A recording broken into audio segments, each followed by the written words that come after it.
السلام علیکم ورحمۃ اللہ وبرکاتہ۔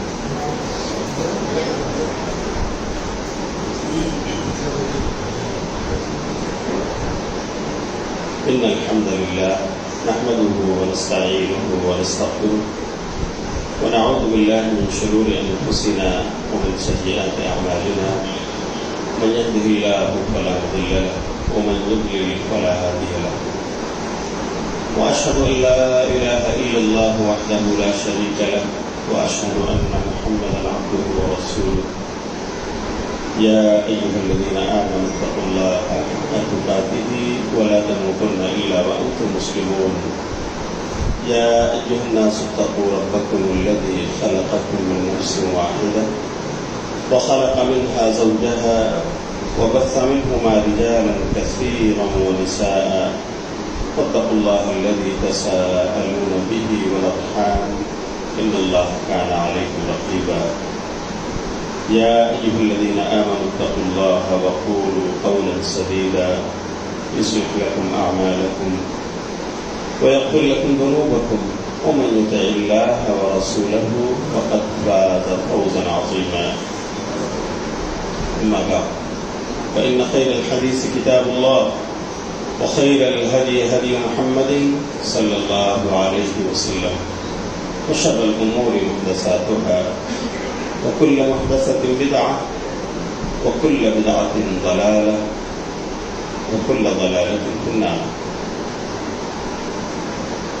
قال الله تعالى في القرآن المجيد: أعوذ بالله من الشيطان الرجيم، بسم الله الرحمن الرحيم. يا أيها الذين آمنوا أطيعوا الله وأطيعوا الرسول ولا تبطلوا أعمالكم. سبحانك لا علم لنا إلا ما علمتنا إنك أنت العليم الحكيم. اللهم أرنا الحق حقا وارزقنا اتباعه، وأرنا الباطل باطلا وارزقنا اجتنابه. اللهم انفعني بما علمتني وعلمني ما ينفعني وزدني علما. اللهم لا سهل إلا ما جعلته سهلا، وأنت تجعل الحزن إذا شئت سهلا. محترم بزرگوں، میرے نوجوانوں، پیارے بچوں، اور جہاں تک یہ آواز پہنچ رہی ہے تمام دینی بھائیوں اور بہنوں، میں اللہ کا شکر ادا کرتا ہوں کہ اس نے ہمیں اس مختصر سی زندگی میں ایک اور رمضان المبارک عطا فرمایا، اور رمضان کا آخری دہا بھی اللہ کی توفیق سے ہمیں ملا۔ آج اس کی 23ویں شب میں ہم جاگ رہے ہیں۔ اللہ تعالی ہم سب کو اس رات کی قدر کرنے اور بطور خاص تنہائیوں میں اللہ رب العالمین سے رونے اور اپنی خطاؤں کی معافی مانگنے کی توفیق عطا فرمائے۔ اللہ تعالیٰ ہمیں اپنی توفیق سے، اپنے فضل و کرم سے ان لوگوں میں شامل فرما لے جنہیں وہ آج کی رات جہنم سے آزاد کرنے والا ہے اور جنت نصیب کرنے والا ہے۔ میرے بھائیوں، یہ رات جس کو لیلۃ القدر اللہ نے کہا ہے، جو 1000 مہینوں کی عبادت سے بہتر مانی جاتی ہے اگر کسی کو مل جائے۔ اس میں کتاب اللہ اور سنت رسول کو سمجھنے کے لیے یہ چھوٹی سی مجلس، یہ مختصر سا اجتماع، میں سوچتا ہوں یہ اللہ کے ذکر کا ایک حصہ ہے اور یہ بھی عبادت کا اللہ کے نزدیک ہماری نیتوں کے بقدر ایک حصہ مانا جائے گا، کیونکہ صحیح مسلم میں امام مسلم نے ایک باب باندھا ہے، کتاب الذکر والدعاء، اور اس میں یہ حدیث لے کر آئے ہیں، مجتمع قوم فی بیت من بیوت اللہ یتلون کتاب اللہ ویتدارسونہ بینہم الا حفتهم الملائکہ ونزلت علیہم السکینہ وغشیتهم الرحمہ۔ یہ لمبی حدیث جس کا کچھ حصہ میں نے آپ کے سامنے پڑھا ہے، امام مسلم کتاب الذکر میں لے کر آئے ہیں، اللہ کے ذکر کا بیان کہ جب بھی کوئی قوم اللہ کے گھروں میں سے کسی گھر میں جمع ہوتی ہے، وہ اللہ کی کتاب کو پڑھتی پڑھاتی سمجھتی اور سمجھاتی ہے، تو اللہ کے فرشتے اسے گھیر لیتے ہیں، انہیں اللہ کی رحمت ڈھانپ لیتی ہے، ان پر اللہ سکینت نازل فرماتا ہے۔ تو انشاءاللہ ان مجلسوں کی طرح ہماری یہ مجلس بھی ہے، جس سے ہمارے ایمان میں ایک طرح کا اضافہ ہوتا ہے جب ہم کتاب اللہ اور سنت رسول کا ذکر سنتے ہیں، اور اس طرح سے ہمیں گویا چارج اپ ہونے کا ایک ذریعہ ہے۔ میں البتہ اس بات سے اتفاق نہیں رکھتا کہ پوری رات ہماری صرف خطاب اور تقریروں میں گزرے۔ بعض مساجد میں ایک سلسلہ ہوتا ہے کہ پہلے خطیب، دوسرے خطیب، تیسرے خطیب، اور ہو گیا وقت سحری کا، تو چلیے سحری کھا لیجیے، نماز پڑھ لیجیے اور جا کر سو جائیے۔ اس طرح پوری کی پوری رات تقریر اور خطاب میں گزارنا بہرحال یہ مقصد لیلۃ القدر کے خلاف ہے۔ لیکن شب قدر میں پیارے نبی صلی اللہ علیہ وسلم سے آپ اپنے اعتکاف گاہ میں تھے، اور ایک مرتبہ اس طرح کا ثبوت بھی ہے کہ آپ کے پاس جبریل آئے اور اللہ کا پیغام پہنچایا۔ پیارے نبی صلی اللہ علیہ وسلم اپنے اعتکاف گاہ سے نکل کر صحابہ کے سامنے آئے شب قدر میں، آپ نے انہیں جمع کیا اور اللہ کا بھیجا وہ پیغام آپ نے انہیں سنایا، انہیں خطاب کیا۔ تو ان دلیلوں کی روشنی میں میرے بھائیو، اگر واقعی تھوڑا سا ہمارے ایمان میں تازگی لانے کے لیے، ہمیں چارج اپ کرنے کے لیے اگر اس طرح کا بیان ہو جائے تو انشاءاللہ یہ جواز اور مباح کے دائرے میں ہے، اور انشاءاللہ یہ بھی اللہ کے ذکر کا ایک حصہ ہوگا۔ اللہ ہم سب سے اسے قبول فرمائے۔ آج جو موضوع ہے وہ ہے اتباع سنت ہی نجات کا راستہ۔ سنت کسے کہتے ہیں اور اتباع کا مطلب کیا ہے، پہلے ہم اسے سمجھ لیں، اور پھر انشاءاللہ ہم چاہیں گے کہ ٹو دا پوائنٹ یہ بات اختتام تک پہنچے۔ سنت یہ عربی زبان کا لفظ ہے، اگر ہم ڈکشنری کھولیں گے تو سنت کے معنی ہے طریقہ، راستہ، what ever it is, good اور بیڈ، اچھا راستہ ہو یا برا راستہ ہو، ڈکشنری میں دونوں پر اس کا اطلاق ہوتا ہے۔ لیکن جب یہ سوال ہو کہ اسلامک ڈیفینیشن کیا ہے سنت کا، اسلام میں سنت کسے کہتے ہیں، تب وہاں محدثین، مفسرین اور علماء امت نے جو بتایا اور سمجھایا ہے وہ یہ کہ سنت یعنی رسول اللہ صلی اللہ علیہ وسلم کا طریقہ، رسول اللہ صلی اللہ علیہ وسلم کا راستہ، جو صرف اور صرف اچھا راستہ ہے، جو صرف اور صرف بہتر راستہ ہے، جو جنت کو لے جاتا ہے۔ البتہ محدثین نے سنت کو کیٹیگرائز کر کے بیان کیا ہے۔ میں چاہوں گا کہ آپ کے سامنے وہ تقسیم اور تجزیہ رکھوں تاکہ سنت کو سمجھنے میں آسانی۔ محدثین نے سنت کے 3 قسمیں یا سنت کی کیٹیگریز میں 3 حصے بتائے ہیں۔ ایک ہے سنت قولی،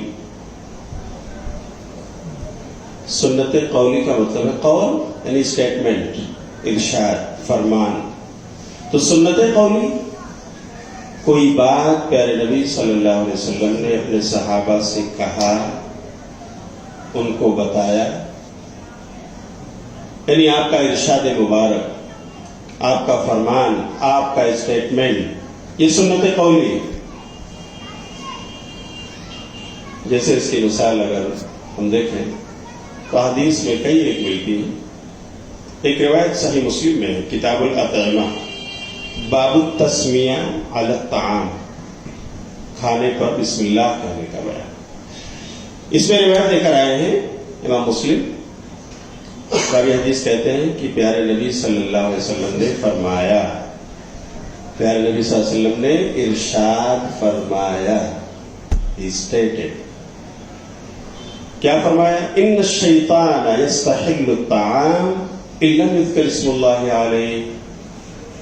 آپ نے فرمایا کہ شیطان یقیناً اس کھانے کو اپنے لیے حلال سمجھ لیتا ہے جس پر اللہ کا نام نہ لیا جائے، یعنی جس کھانے پر بسم اللہ نہ پڑھا جائے اس میں شیطان اپنا حصہ لے لیتا ہے، شریک ہو جاتا ہے. آپ صلی اللہ علیہ وسلم نے ارشاد فرمایا، تو یہ سنت قولی آپ کا اسٹیٹمنٹ ہے. ایک قسم یہ ہے سنت کی، اور اس طرح کی بہت ساری سنتیں آپ کی ہیں جو آپ نے امت کے سامنے کہہ کر بیان کر کے آپ نے رکھا ہے. ایک دوسری ہے سنت کی قسم، اس کا نام ہے سنت فعلی. فعل کے معنی ہوتے ہیں ایکشن، ایکٹیویٹی. سنت فعلی کا مطلب ہے کہ دین کا وہ کام پیارے نبی صلی اللہ علیہ وسلم نے کر کے بتایا صحابہ کو، عملی جامہ پہنا کر آپ نے ان کو دکھایا، پریکٹیکلی آپ ان کے سامنے آئے اور آپ نے بتایا دیکھو میں ایسا کر رہا ہوں اس لیے تمہیں بھی ایسا کرنا. یہ سنت فعلی. جیسے سنن ابو داؤد کتاب الصلاۃ میں ایک باب باندھا ہے امام ابو داؤد نے، باب تسویۃ الصفوف، 665 نمبر کی حدیث ہے، علامہ البانی نے صحیح قرار دیا.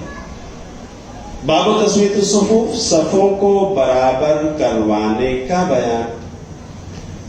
راوی حضرت نعمان بن بشیر رضی اللہ تعالیٰ عنہ کہتے ہیں کان رسول اللہ صلی اللہ علیہ وسلم یسوی صفوفنا اذا قمنا للصلاة فاذا استوینا کبر.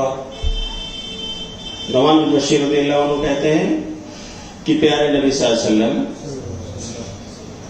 ہماری صفیں برابر کرواتے. بھائی ذرا مل کے کھڑے ہو جاؤ. تحاذوا بین المناکب والاقدام، حضرت انس کہتے ہیں. آپ صلی اللہ علیہ وسلم کہتے ہیں کہ اپنے کندھوں کو پیروں کو ملا لو، آگے پیچھے مت رہو، اور کبھی ضرورت پڑتی تو آپ جا کر ان کو پکڑتے اور انہیں درست کرواتے، کبھی دائیں کبھی بائیں. صفوں کی درستگی کے لیے پریکٹیکلی آپ ان کے بیچ میں آتے. راوی کہتے ہیں ہماری صفیں درست کرواتے. فَإِذَا اسْتَوَيْنَا، جب ہم پوری طرح برابر کھڑے ہو جاتے تب آپ قبلہ رخ ہوتے اپنے مصلی پر اور کہتے اللہ اکبر، نماز شروع. یہ سنت فعلی. کیا کہیں گے اس کو؟ سنت فعلی. پریکٹیکل کر کے آپ نے بتایا کہ امتیوں اگر تمہیں بھی مصلی امامت پر کبھی کھڑے ہونے کا موقع ملے کہ امت آپ کو اس لائق سمجھے تو تمہیں بھی اس امامت کا جو حق ہے وہ نبھانا ہے. اسی طرح تمہیں بھی صفیں سیدھی کروانی ہے. یہ سنت فعلی ہے. نبی صلی اللہ علیہ وسلم نے عملی جامہ پہنا کر بتایا امام کو ایسا کرنا چاہیے. بہت ساری مساجد میں بالکل امام مصلی پر کھڑے ہو گئے، مقتدیوں کی طرف نظر ہی نہیں ہے، وہ صرف قبلہ رخ ہیں، تکبیر ہو گئی اور اللہ اکبر مائک ان کے کان میں. بالکل اس کا دھیان نہیں کہ لوگ پہلی صف مکمل ہو گئی پھر پیچھے کھڑے ہوئے یا یوں ہی منمانی کرتے ہوئے لوگ کھڑے ہو رہے ہیں، کیا مل کر کھڑے ہوئے یا الگ الگ ہیں. بعض مساجد میں بالکل اس کا اہتمام نہیں ہوتا. الحمدللہ اپنے یہاں اس کا خاص اہتمام کیا جاتا ہے، اور یہ پر امتیاز ہے اہل الحدیث یا اہل السلف کا کہ الحمدللہ وہ نبی کی سنتوں کو حرز جان بناتے اور نمازوں میں انہیں اپناتے ہیں۔ اللہ ہم سب سے سنت کی اس پیروی کو قبول فرمائے۔ ایک اور سنت ہے، اس کو کہتے ہیں سنت تقریری۔ سنت تقریری وہ سنت ہے جس کو پیارے نبی صلی اللہ علیہ وسلم نے نہ کہا ہے نہ کیا ہے، لیکن صحابہ کرام رضی اللہ عنہم کی جماعت جو آپ کی تربیت یافتہ جماعت تھی، جو آپ کے شاگرد تھے، انہوں نے آپ صلی اللہ علیہ وسلم کی موجودگی میں کوئی کام کیا اور آپ صلی اللہ علیہ وسلم نے دیکھا تو پسندیدگی کا اظہار فرمایا، آپ خوش ہوئے، یا آپ خاموش رہ گئے، تو اس کا یہ مطلب ہوا کہ دین کا یہ کام جو اس صحابی نے کیا ہے یا جماعت صحابہ نے کیا ہے، پیارے نبی صلی اللہ علیہ وسلم کے سامنے وہ کام ہوا اور آپ نے کوئی نکیر نہ کی بلکہ آپ نے پسند فرمایا، یا آپ خاموش رہ گئے، تو اٹ مینس نبی صلی اللہ علیہ وسلم اپرووڈ دس ایکشن، کہ آپ صلی اللہ علیہ وسلم نے اس کو اپروول دے دیا۔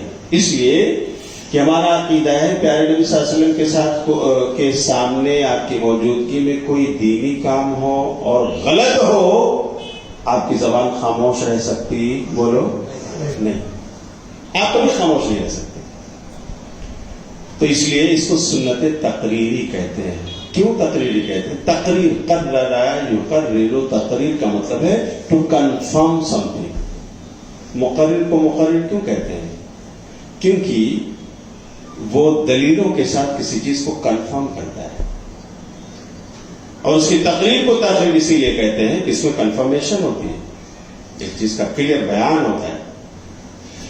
تو سنت تقریر اس کو اسی لیے کہا جاتا ہے کہ آپ نے پسند کر کے اسے کنفرم کر دیا، آپ خاموش رہ کر آپ نے اسے اپروول دے دی، تو یہ سنت تقریری ہے۔ اس کی بھی مثال لے لیں، مثال سے باتیں زیادہ سمجھ میں آتی ہیں۔ سنن ابو داؤد کی روایت ہے، صحیح سنن ابو داؤد میں علامہ البانی کا جو نسخہ ہے 1128 نمبر کی حدیث ہے کہ قیس بن عمرو کہتے ہیں پیارے نبی صلی اللہ علیہ وسلم نے ایک دن جب فجر کی نماز پڑھائی تو صلاۃ فجر کے بعد آپ نے اپنے ایک صحابی کو دیکھا، وہ اٹھ کر 2 رکعت اور پڑھ رہے ہیں۔ جب وہ پڑھ چکے تو پیارے نبی صلی اللہ علیہ وسلم نے ان سے پوچھا، میرے بھائی صلاۃ الصبح رکعتین، صبح کی نماز فجر کی تو 2 رکعت ہے، میں نے پڑھائی، آپ نے پڑھی، تو ابھی آپ کیا کر رہے تھے؟ تو صحابہ رسول نے بتایا کہ پیارے نبی صلی اللہ علیہ وسلم جب میں مسجد میں آیا وضو بنا کر تو جماعت کھڑی ہو چکی تھی، آپ امامت کر رہے تھے، فجر سے پہلے کی، فرض سے پہلے کی جو 2 سنت ہے وہ مجھے پڑھنے کا موقع نہ ملا، آنے کے بعد میں جماعت میں شامل ہو گیا، میں نے آپ کے ساتھ فرض ادا کی اور ابھی میں وہی 2 سنتیں پڑھ رہا تھا جو پہلے پڑھنا چاہیے تھی۔ فسکت رسول اللہ صلی اللہ علیہ وسلم، تو اللہ کے رسول صلی اللہ علیہ وسلم نے سن کر خاموش رہ گئے۔ خاموش ہو گئے کا مطلب یہ ہے کہ اگر ہم میں سے کسی کے ساتھ بھی ایسا انسیڈنٹ ہو کہ مسجد میں صلاۃ فجر میں اس وقت پہنچیں جب امامت ہو رہی ہے، مصلی امامت پر امام کھڑا ہے، تکبیر ہو چکی ہے، لوگ جماعت سے نماز ادا کر رہے ہیں، تو پھر ہمیں چاہیے کہ اسی جماعت میں شامل ہو جائیں اور وہ سنت جو رہ گئی ہے بعد میں ادا کر لیں۔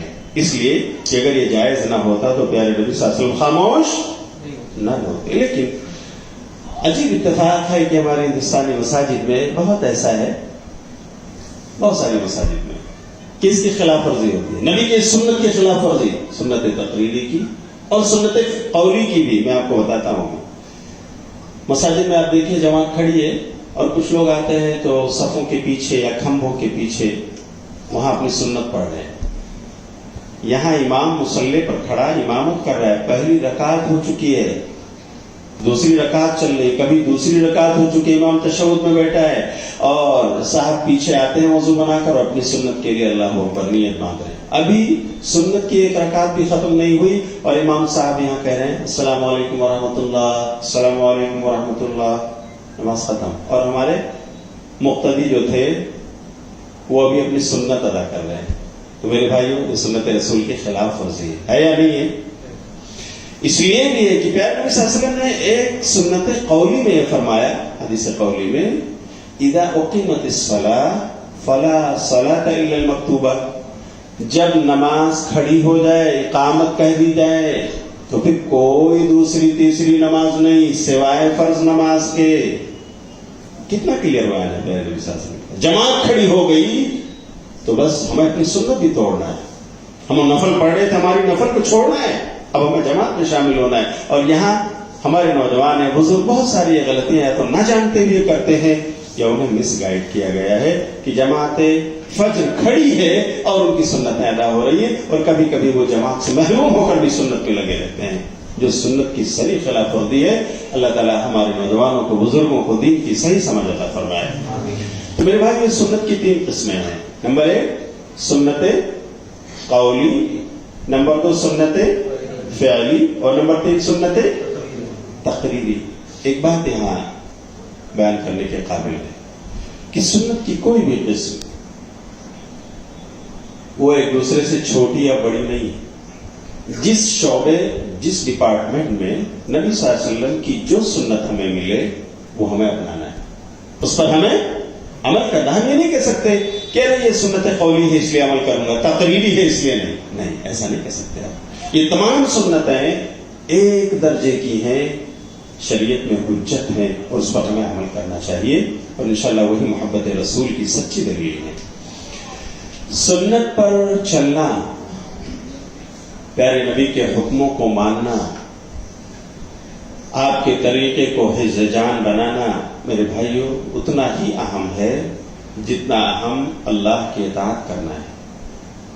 اور میں نہیں کہتا ہوں میرے پیارے بھائیوں، یہ پیارے نبی صلی اللہ علیہ وسلم کے حدیث میں تو ہے ہی، اللہ کے قرآن میں یہ بات موجود ہے۔ آپ سورہ محمد کی آیت نمبر 33 پڑھیے، یا ایھا الذین آمنوا اطیعوا اللہ واطیعوا الرسول، اے ایمان لانے والو، اللہ کی اطاعت کرتے ہوئے زندگی گزارو اور رسول اللہ صلی اللہ علیہ وسلم کی اطاعت کرتے ہوئے زندگی گزارو، یعنی ان کی سنتوں پر چلتے ہوئے، ان کے حکموں کو مانتے ہوئے۔ وَلَا تُبْطِلُوا أَعْمَالَكُمْ، اور دیکھو اپنے عملوں کو برباد نہ کرو۔ کیا مطلب؟ اللہ کے حکم کی خلاف ورزی کرنے سے عمل برباد؟ بالکل ایسے ہی نبی کے حکموں کے خلاف جانا، اس سے بھی عمل برباد ہو جائے گا۔ نبی کے سنت کی خلاف ورزی کرنا، عمل برباد ہو جائے گا۔ اور باقاعدہ ایک واقعہ صحیح بخاری میں ہے کہ کیا مطلب ہے اس قرآن کی آیت کا، اللہ کی اطاعت کرو، رسول کی اطاعت کرو، عمل برباد نہ کرو اپنے خلاف ورزی کر کے۔ صحیح بخاری کی روایت ہے کتاب النکاح میں 5063 نمبر کی حدیث ہے، 5063، کہ ایک بار پیارے نبی صلی اللہ علیہ وسلم کے گھر 3 صحابہ کرام کا ایک جتھا آیا، ایک گروپ آیا، یہ پتا کرنے کے لیے کہ پیارے نبی صلی اللہ علیہ وسلم گھر پہ رہتے ہوئے کیا کرتے ہیں، جو ہمیں نہیں معلوم، ہم بھی کریں تاکہ ہم بھی پیارے نبی صلی اللہ علیہ وسلم کی طرح آپ کی صحبت جنت میں پا سکیں، آپ کے پڑوسی بن سکیں۔ تو اس وقت پیارے نبی صلی اللہ علیہ وسلم گھر پہ نہیں تھے، اما عائشہ رضی اللہ تعالیٰ عنہا تھی۔ انہوں نے پوچھا کہ نبی صلی اللہ علیہ وسلم گھر پہ رہتے ہوئے کیا کرتے ہیں، وہ کام جو ہمیں نہیں معلوم کہ ہم بھی کریں۔ تو اما عائشہ رضی اللہ تعالیٰ عنہا نے بتایا جو بتا سکتی تھی، کہ پنجوقتہ نمازیں تو آپ کو پڑھاتے ہی ہیں، اس کے علاوہ وہ رات میں تیسرے پہر میں اٹھ کر تہجد بھی پڑھتے ہیں، اور اتنی خوبصورت نماز، اتنا لمبا قیام، اتنے لمبے رکوع، اتنے لمبے سجدے کہ مت پوچھو ان کا حسن و جمال، ان کی خوبصورتی کیا ہوتی ہے۔ وہ کبھی کبھی تو آپ کے پیروں میں ورم اور سوجن آ جاتے ہیں اس قیام میں۔ آپ کے نبی رمضان کا روزہ تو رکھتے ہی ہیں، اس کے علاوہ ہر ہفتے پیر اور جمعرات کا روزہ بھی رکھتے ہیں آپ، اور آپ گھر پہ آئے, کبھی کھانا نہیں تو بھی آپ نفلی روزے رکھ لیتے ہیں. ایام 20 کا روزہ آپ رکھتے ہیں, 13, 14, 15 جو تاریخ ہے عربی مہینے کی وہ آپ کی سنت میں ہے. تو یہ آپ کے نبی کرتے ہیں. آپ غریبوں, یتیموں, بیواؤں کا سہارا بنتے ہیں. آپ اپنی جیب کے بقدر صدقہ و خیرات بھی کرتے ہیں, لوگوں کے کام آتے ہیں. معاشہ جو بتا سکتی تھی انہوں نے بتایا. حدیث کے الفاظ ہے کأنہم تقالوها, ایسا مجھے لگا کہ ہمارے لیے تو کم ہے. اگر ہمارا نبی جو بخشا بخشایا ہے, جو جنتیوں کا سردار,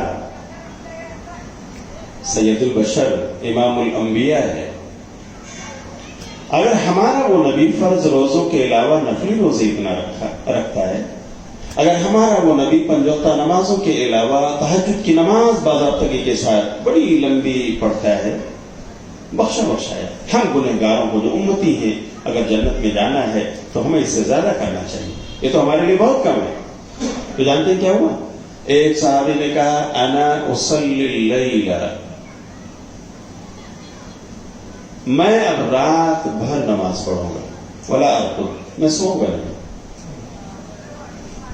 اور دوسرے نے کہا انا اصوم الدہر ولا افطر, اگر پیارے نبی ہر سوموار اور جمعرات کا روزہ رکھتے ہیں, ہر 13, 14, 15 تاریخ کا روزہ رکھتے ہیں, گھر میں کھانا نہیں تو روزہ رکھتے ہیں, نفلی روزے, تو ہمیں تو روز نفلی روزے رکھنا چاہیے. گنہگار ہیں, جنت میں جانے کے لیے ایسا کرنا چاہیے ہم امتیوں کو. تو انہوں نے کہا میں زمانے بھر یعنی ہر ہفتے روزہ, پورے مکمل مہینے رکھوں گا, یعنی مکمل سال رکھوں گا, کنٹینیو ہمارے روزے ہوں گے. ہمیں جنت جانا ہے, ہم گنہگار ہیں, نبی تو ہمارے بخشے بخشا ہے.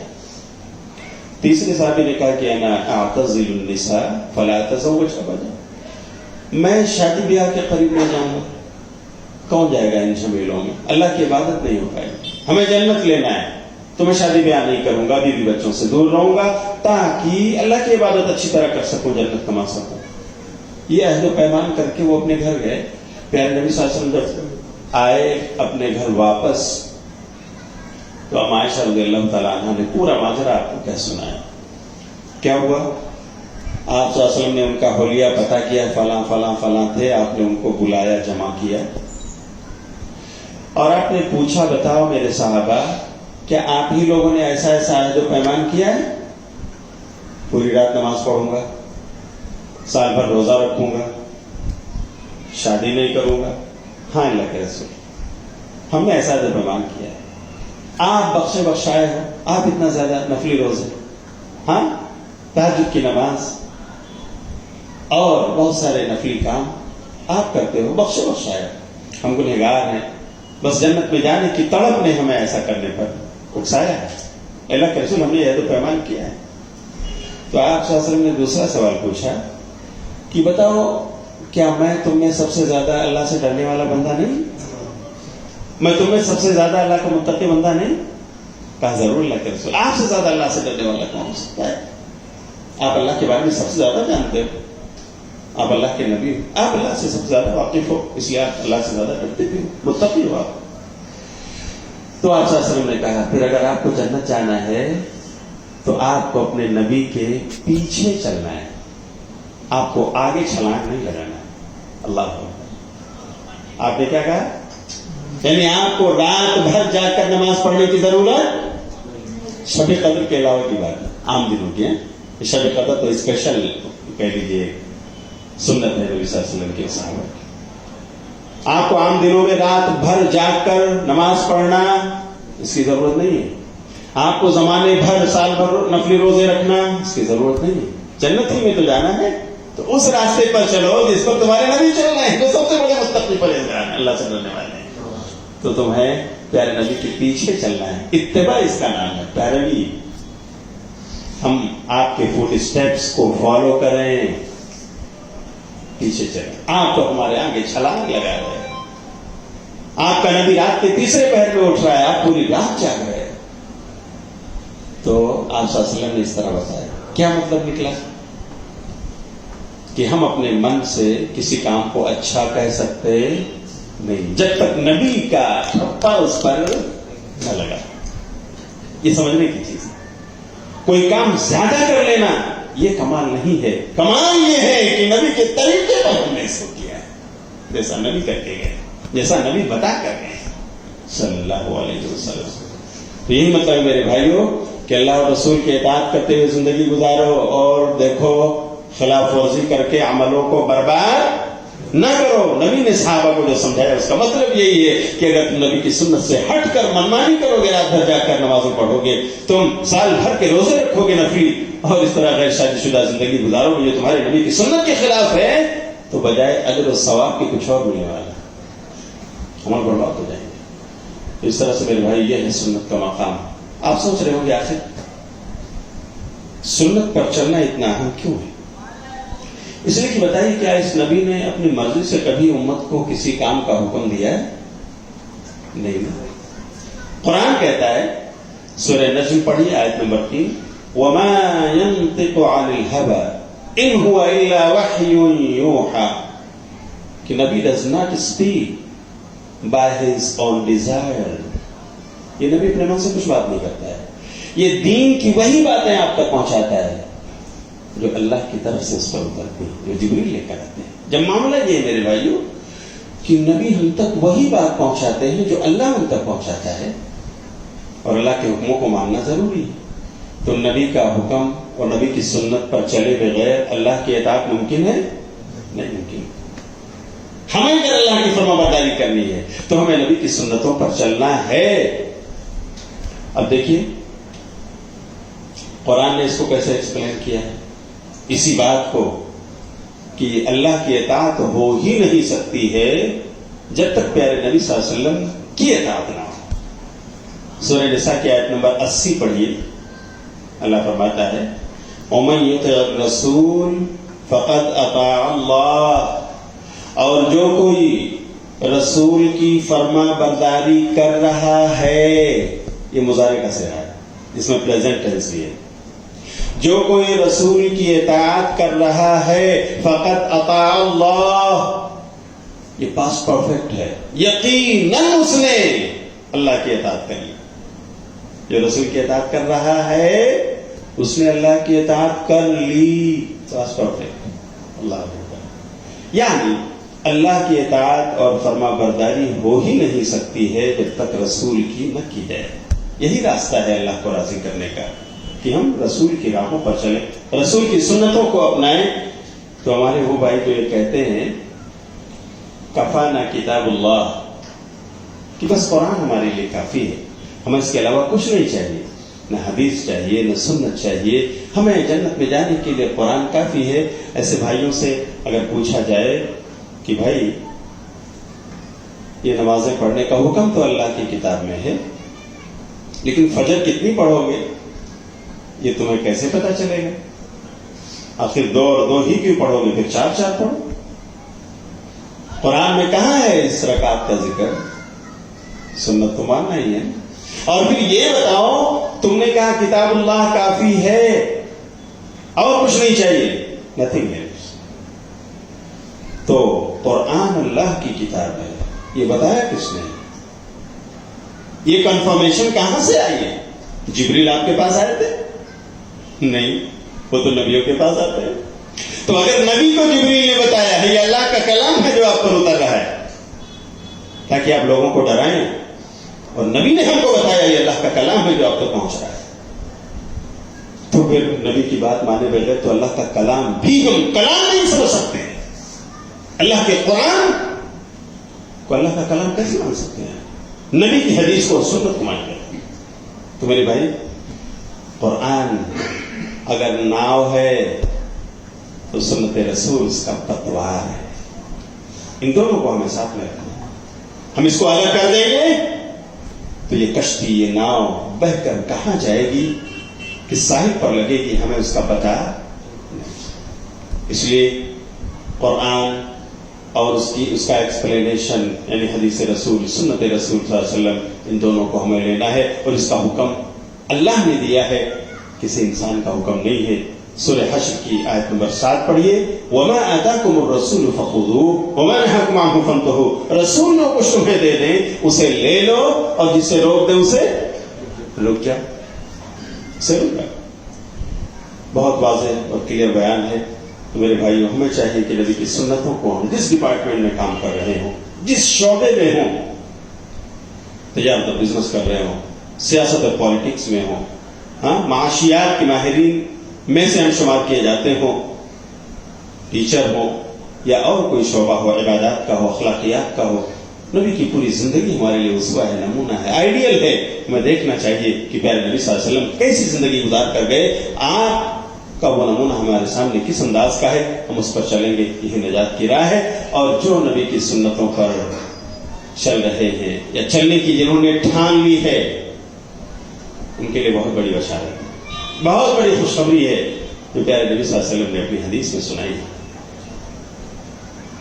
صحیح بخاری کتاب الاعتصام بالکتاب والسنہ, باب الاقتداء بسنن رسول اللہ, یہ باب باندھا ہے امام بخاری نے, اور اس میں یہ حدیث لائے ہیں کہ پیارے نبی صلی اللہ علیہ وسلم کہتے ہیں کل امتی یدخلون الجنہ الا من ابا, میری پوری امت جنت میں جائے گی. پیارے نبی صلی اللہ علیہ وسلم کیا کہہ رہے ہیں؟ کل امتی یدخلون الجنہ, میری پوری امت جنت میں جائے گی, الا من ابا, ہم اگر وہ جو کہے کہ مجھ کو نہیں جانا. قالوا یا رسول اللہ من ابا, صحابہ پوچھنے لگے اللہ کے رسول کون ہے جو یہ کہے گا کہ مجھے جنت میں نہیں جانا, کون ہے جو انکار کرے گا جانے سے؟ پھر آپ صلی اللہ علیہ وسلم نے اسے ایکسپلین کیا, آپ نے اس کی شرح بتائی. کیا کہا آپ نے؟ من اطاعنی دخل الجنہ, جو میری بات مانے گا, میری اطاعت کرتے ہوئے زندگی گزارے گا, وہ تو جنت میں چلا گیا.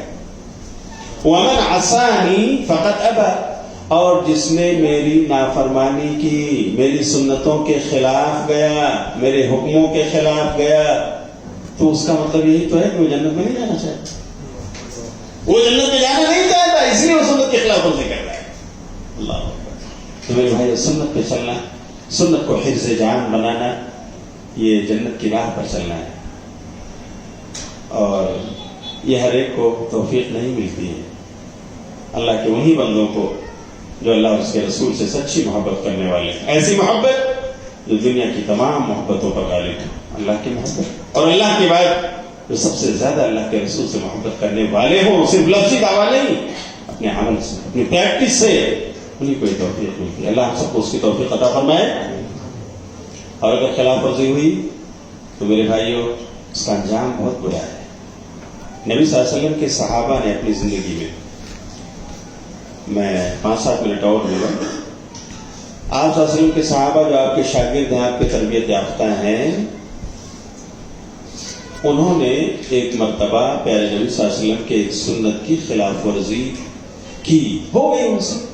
صحابہ انسان تھے, ان کی زندگی میں نبی صلی اللہ علیہ وسلم کی موجودگی میں خلاف ورزی ہوئی, اور اس کا برا انجام انہیں اپنی زندگی میں دیکھنا پڑا. لیکن انہوں نے توبہ کیا, اللہ سے معافی مانگی, اللہ نے انہیں بخش دیا.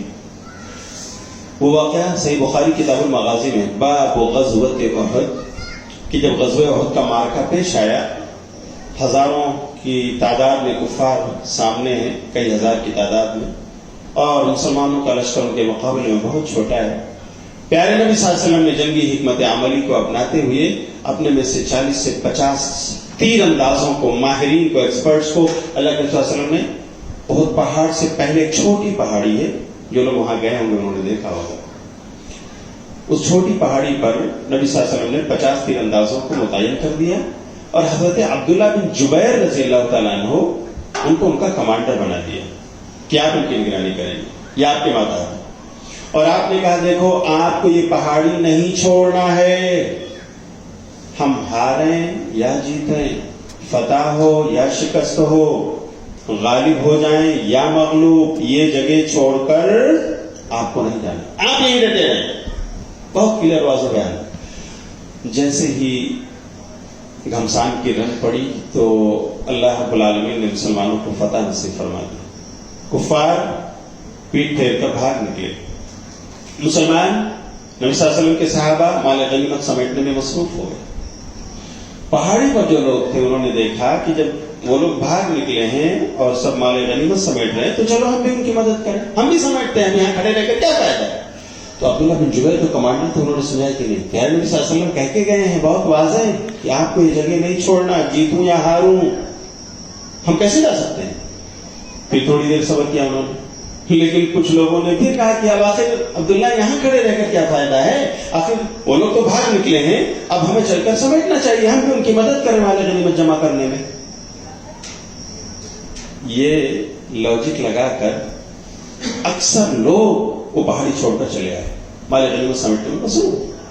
2-4 لوگ وہاں بچے پہاڑی پر. ہوا کیا، اس وقت حضرت خالد بن ولید رضی اللہ تعالیٰ عنہ جو مسلمان نہیں ہوئے، غزوہ احد کے موقع پر مسلمانوں کی طرف سے نہیں کفار کی طرف سے کمانڈر تھے، انہوں نے اپنی ایک کمکلی فوج اور احد پہاڑ کے دامن سے چلتے چلتے چلتے وہ جا کر اس وادی میں اترے جو وادی اس پہاڑی کے پاس آتی ہے وہاں، اور اسی وادی سے چلتے ہوئے پیچھے کی طرف سے آئے. پہاڑی پر 2 سے 4 تیر انداز سے انہوں نے مقابلہ تو کیا، لیکن فوج کے سامنے وہ زیادہ دیر نہ ٹک سکے، شہید کر دیے گئے. خالد بن ولید نے اپنی کمک کو اسی پہاڑی پر سے چڑھا کر میدان احد میں لا کر کھڑا کر دیا، اور مسلمان جو مال غنیمت سمیٹنے میں مصروف تھے ان کے پشت پر جا کر کے حملہ کر دیا بیک سے. جیتی ہوئی جنگ ہار میں تبدیل ہو گئی، فتح شکست میں بدلتی ہوئی نظر آئی. میرے بھائیوں، اگر پوچھا جائے کہ واٹ واز دا ریزن، تو جواب کیا ہے؟ نبی کے ایک سنت کے خلاف ورزی، اللہ ایک سنت کے خلاف ورزی. لیکن ہوا یہ کہ بعد میں حالات جو بھی ہوئے اتھل پتھل ہوئی، وہی تو ہے جس غزوے میں پیارے نبی صلی اللہ علیہ وسلم کے شہید ہونے کی خبر ہو گئی تھی، اور وہی غزوہ تو ہے جس میں آپ صلی اللہ علیہ وسلم کے دندان مبارک شہید ہوئی. تو بعد میں نبی صلی اللہ علیہ وسلم نے گرفت کی، تو ان صحابہ نے اللہ سے بھی معافی مانگی، اللہ سے بھی روئے، نبی سے بھی معافی تلافی کی، اور ایسی سچی توبہ انہوں نے کی کہ اللہ نے قرآن میں ان کے معافی نامے کو نازل فرما دیا، انہیں بخش دیا. وہ ہستیاں تھیں جن کو اللہ نے توفیق نصیب فرمائی، لیکن یہ غلطی ہوئی اور اس غلطی کا خمیازہ انہیں اپنی زندگی میں بھگتنا پڑا. آپ میرے بھائیوں، ہم اللہ کے نبی کی چاہنے والے، آپ سے محبت کرنے والے اور آپ کے دین کا دم بھرنے والے ہیں، آپ پر ایمان لانے کا دعویٰ کرنے والے ہیں، لیکن ذرا دیکھیں تو صحیح ہماری زندگیوں میں کہاں کہاں نبی کے سنت کے خلاف ورزی ہو رہی ہے. رمضان کا مہینہ چل رہا ہے اور آپ دیکھ لیں پیارے نبی صلی اللہ علیہ وسلم نے کہا ہے کہ ہماری امت خیر اور بھلائی میں رہے گی جب تک افطار وقت پر جلدی کرتی رہے گی، ما عجل الفطر. لیکن آپ دیکھ لو بہت ساری مساجد میں 5 سے 7 منٹ کا ویٹ کیا جاتا ہے، حالانکہ وہی مساجد رمضان کے علاوہ ٹائمنگ میں سن سیٹ کا جو جنتری ٹائم ہے، کیلنڈر ٹائم ہے، اسی پر اذان دیتے ہیں. لیکن رمضان میں 5 سے 7 منٹ کا ویٹ، کیا نبی کے سنت کے خلاف ورزی نہیں؟ میرے بھائی، جن لوگوں نے جنتری بنائی ہے، عام دنوں میں ہم اس پر ایمان رکھتے ہیں اور ہم مانتے ہیں کہ یہ سائنس اور ٹیکنالوجی کا زمانہ ہے، اور انہوں نے ایک منٹ اور سیکنڈ کو ایکوریٹ کر کے بتایا ہوا ہے اس میں، آج ہم اس کے باوجود 5 منٹ رک رہے ہیں. نبی صلی اللہ علیہ وسلم نے فرمایا ہے کہ سحری میں تاخیر کرنا، دیر سے سحری کرنا مستحب ہے، لیکن آج آپ دیکھو 10 سے 15 منٹ پہلے بعض مساجد میں اعلان کر دیا جاتا ہے، لوگوں سحری کا وقت ختم ہو گیا ہے، کلی کر لو اور روزے کی نیت کر لو، اور روزے کی نیت کر لو. آخری آدھے گھنٹے اگر اس میں واقعی ہم اپنے آپ کو سحری کے لیے اٹھاتے ہیں اور کرتے ہیں، یقیناً اس سے پہلے بھی ہم کر سکتے ہیں، جائز ہے، لیکن مستحب، بہتر، ریکمینڈڈ، پریفریبل یہ آخری کے اوقات ہیں. اللہ کے رسول صلی اللہ علیہ وسلم جانتے ہیں کہ ہماری امت جو پورے دن بھوکے رہتی ہے، آخر میں جب وہ کھا لے گی تو تھوڑا چست اور نشیط رہے گی، اس میں دم خم رہے گا.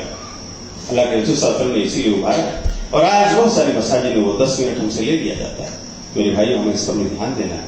یہ ہے تو چھوٹی سی چیز، لیکن بہرحال مانخیز ہے کہ ہمیں نبی صلی اللہ علیہ وسلم کی سنتوں پر عمل کرنا چاہیے.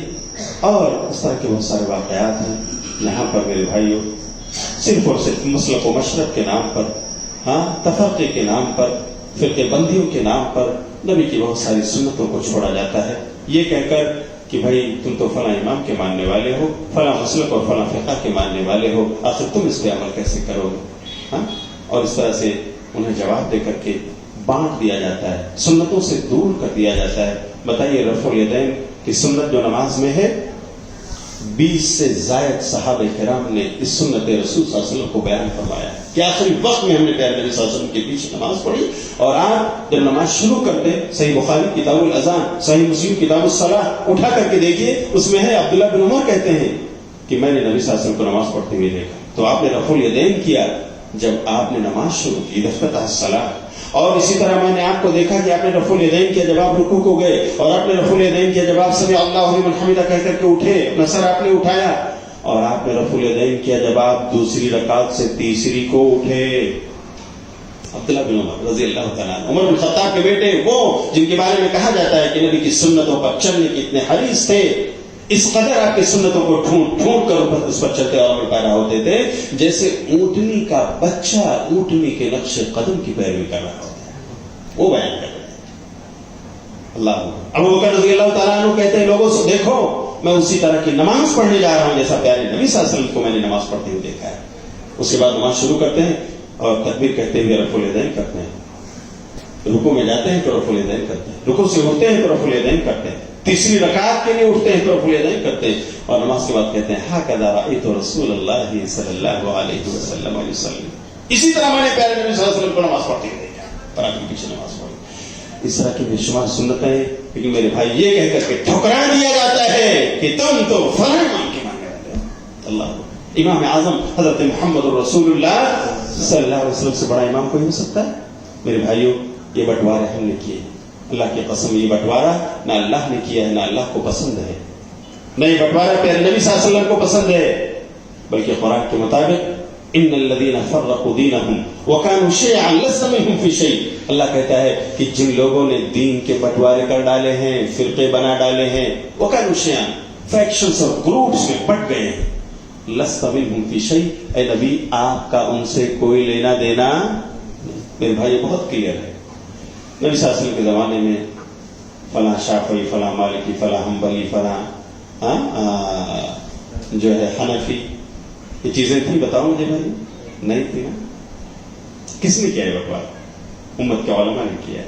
اللہ تعالیٰ انہیں اپنی اصلاح کی توفیق عطا فرمائے، اور آج ان کی وجہ سے امت تفرقوں میں اس طرح سے بٹ گئی ہے، فرقوں میں بٹ گئی ہے کہ ان کا شیرازہ، ان کی اجتماعیت منتشر ہو گئی ہے، اور آج اس کی وجہ سے معاملہ یہ ہے کہ ہمارا کوئی ویلو نہیں، تاش کے پتوں کی طرح بکھر گئے، ہم سے رائے لینے کے لیے کوئی نہیں سوچتا، ہمیں اپنی میٹنگوں میں بلانے کے لیے کوئی تیار نہیں ہوتا ہے، اس لیے کہ ہم خود منتشر، ہم آپس میں ایک دوسرے کے ساتھ دست بغیر آئے۔ نبی کی سنتوں سے جب ہم دور گئے تو اللہ نے ہمیں لوگوں کی نگاہوں میں ہلکا رکھ دیا۔ کاش نبی کی سنتوں پر چلتے تو ہم باوزن ہوتے دنیا کی نگاہوں میں، ہم سے رائے لی جاتی، ہم سے مشورہ لیا جاتا، انٹرنیشنل ایشوز کے اندر ہمیں بلایا اور طلب کیا جاتا کہ تم بھی اس نیشنل یونین کے ممبر ہو، لیکن ایسا نہیں، کیونکہ ہم نے اپنے آپ کو گنوایا ہے۔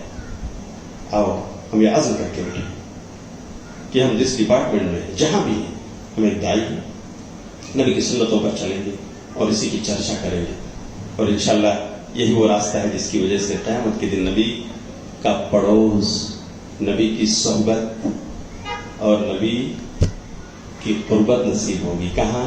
جنت میں۔ بہت بڑا مقام ہے میرے بھائی، ہم نے نبی کو نہیں دیکھا، ہم نے نبی کا زمانہ نہیں پایا، لیکن واقعی اگر ہمارے اندر نبی کی سنت سے محبت ہے، اس پر چلنے کا عزم ہے ہمارے اندر اور ہم چلنے لگے، تو آئیے قرآن کی آیت سناتا ہوں اور پھر خطبہ ختم۔ یہ سورہ نساء سورۃ نمبر 4 آیت نمبر 69۔ ہم عائشہ رضی اللہ تعالیٰ عنہ اس کا شان نزول بیان کرتی ہے کہ ایک صحابی رسول مدینے میں تھے، وہ نبی صلی اللہ علیہ وسلم کے پاس آئے، کہنے لگے اللہ کے رسول صلی اللہ علیہ وسلم، میں اپنے گھر میں ہوتا ہوں اور جب کبھی آپ سے بات کرنا چاہتا ہوں، آپ کو دیکھنا چاہتا ہوں، بے قرار ہو جاتا ہوں تو میں اپنے گھر سے نکل آتا ہوں، آپ سے مل کر دعا سلام کر لیتا ہوں، بات چیت ہو جاتی ہے، میرے دل کو تسلی مل جاتی ہے، میں چلا جاتا ہوں۔ میں اپنے دکان میں ہوتا ہوں اور مجھے آپ کی یاد آتی ہے، بے قرار ہو جاتا ہوں، پھر میں نکل کر آتا ہوں، آپ سے مل لیتا ہوں، دعا سلام ہو جاتی ہے، بات چیت میں چلا جاتا ہوں۔ لیکن اللہ کے رسول صلی اللہ علیہ وسلم، مجھے ایک چیز ستاتی ہے۔ کیا ہے؟ مجھے یہ بات ستا رہی ہے کہ ایک دن جو بھی یہاں آیا ہے وہ جانے کے لیے آیا ہے، ایک دن آپ کی آنکھیں بھی بند ہو جائیں گی، لیکن آپ اللہ کے ہاں نبیوں کے مقام پر ہوں گے جنت میں، جو بھی نبی آیا ہے ان کے لیے بھی ایک وقت تھا، اس کے بعد وہ بھی اس دنیا سے چلے گئے، اور میں آپ کا ادنا سا امتی ہوں، چھوٹا سا، میری بھی ایک دن آنکھ بند ہونے والی، سانسیں رکنے والی۔ جو بھی اس دنیا میں آیا ہے جانے کے لیے آیا ہے۔ اللہ کے رسول میں سوچتا ہوں کہ اگر اللہ کے رحم و کرم سے میں جنت میں گیا بھی تو عام انسانوں کے ساتھ ہوں، آپ کا مقام انبیاء کا مقام۔ میں سوچتا ہوں کہ اگر آپ کو وہاں دیکھنا چاہوں، آپ سے آ کر باتیں کرنا چاہوں، آپ سے کوئی بات شیئر کرنا چاہوں، آپ کو دیکھنے کے لیے میرا دل کرتا ہے، تو کیا میں وہاں مل پاؤں؟ اللہ کے رسول مجھے یہ بات سمجھاتے ہیں، مجھے اس کا جواب دیتے ہیں۔ اللہ اکبر۔ پیارے نبی صلی اللہ علیہ وسلم خاموش ہیں، آپ کے پاس اس کا کوئی جواب نہیں، اس لیے جو ہمارے یہاں دیکھو ہے وہ اپنے من سے کچھ نہیں کہتے، آپ وحی کے منتظر ہیں۔ اتنے میں حضرت جبریل سورہ نساء کی آیت نمبر 69 لے کر اترتے ہیں اور کہتے ہیں اللہ کے رسول اپنے چہتے صحابی کو سنا دیجیے، اللہ نے یہ پیغام دیا ہے، اس کے سوال کا جواب ہے، اس میں کیا پیغام ہے سن لیجیے میرے بھائیوں۔ ومن یطع اللہ والرسول فاولئک مع الذین انعم اللہ علیہم من النبیین والصدیقین والشہداء والصالحین وحسن اولئک رفیقا۔ نبی نے سنایا، وہ تو اہل زبان تھا، ہمیں آپ کے سامنے ترجمہ کرنے کی ضرورت پڑ رہی ہے۔ اس کا مطلب یہ ہے کہ نبی آپ کہہ دو کہ جو کوئی اللہ اور اس کے رسول کی اطاعت کرتے ہوئے زندگی گزارے گا، اللہ کے حکموں کو مانے گا، نبی کی سنتوں پر چلتے ہوئے زندگی گزارے گا، تو ایسا انسان قیامت کے دن ان لوگوں کے ساتھ ہوگا جن پر اللہ کی نعمتیں ہیں، یعنی نبیوں کے ساتھ ہوگا، یعنی صدیقین کے ساتھ ہوگا، ابو بکر بھی اس کو ملیں گے، یعنی شہداء اور صالحین کے ساتھ ہوگا، سید الشہداء حمزہ سے بھی اس کی ملاقات ہوگی، اللہ اکبر، تو صالحین نیک لوگوں کے ساتھ وہ جنت میں ہوگا، وحسن اولئک رفیقا، کتنے اچھے دوست اور ساتھی ہیں یہ لوگ۔ یہ جواب جو صحابی کو ملا اسے اطمینان ہو گیا کہ ہم نبی کی سنتوں پر چلنے والے ہیں، آپ سے محبت کرنے والے ہیں، انشاءاللہ قیامت کے دن ہمیں نبی سے ملاقات کا شرف جنت میں ملے گا۔ اس کا مطلب یہ ہے کہ میرے بھائیوں اے میری بہنوں، اگر واقعی ہم نبی کی سنتوں کو ڈھونڈیں اور ڈھونڈ کر ہم اس پر عمل کرنے کی کوشش کریں، تو اگرچہ ہم نے نبی کا زمانہ نہیں پایا، ہم نے نبی کو اس دنیا میں نہیں دیکھا، ہم نے آپ کا دور نہیں پایا، لیکن انشاءاللہ اللہ کی رحمت جوش میں آ سکتی ہے اور ہمیں قیامت کے دن اپنے نبی کی صحبت جنت میں نصیب ہو سکتی ہے۔ اللہ ہم سب کو نصیب فرمائے، آمین۔ ان چند باتوں پر میرے بھائیوں میں ختم کرتا ہوں، اللہ سے دعا کرتا ہوں کہ اللہ رب المبارک کا مہینہ ہمیں تو نے دیا ہے، یہ تیرا فضل ہے، تیرا کرم ہے، تیرا احسان ہے۔ بہت سارے ہمارے بھائی، بہت ساری بہنیں اس رمضان سے پہلے اے اللہ وہ تجھے پیارے ہو گئے، انہیں نہ ملا، اللہ تو نے ہمیں ان خوش نصیبوں میں رکھا ہے جنہیں رمضان میں ملا۔